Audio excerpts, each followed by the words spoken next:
ప్రియ సహోదర, ప్రియ సహోదరి, నువ్వు అనుకున్న దేవుడు నీకు చేయకపోయినా సరే నువ్వు దేవునికి నమ్మకంగా ఉంటావా? నువ్వు అనుకున్న సమయంలో నువ్వు అనుకున్న దేవునికి చేయకపోయినా సరే నువ్వు దేవుణ్ణి ప్రేమిస్తావా?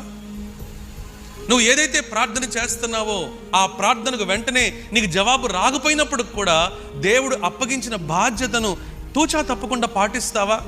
దేవుని కొరకు నీ నీతిని, నీ భక్తిని కాపాడుకుంటావా ప్రియ సహోదర, ప్రియ సహోదరి? And God watches such people. దేవుడు అలాంటి వాళ్ళని చూస్తూ ఉన్నాడు ప్రియ సహోదర, ప్రియ సహోదరి. అలాంటి వాళ్ళని గమనిస్తూ ఉన్నాడు ప్రియ సహోదర, ప్రియ సహోదరి.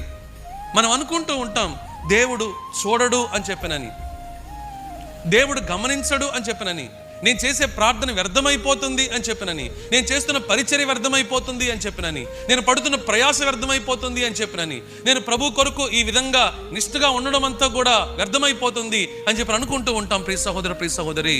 కానీ దేవుడు శ్రేష్టమైన దాని కొరకు మనల్ని సిద్ధపరుస్తూ ఉంటాడు. హల్లెలూయా.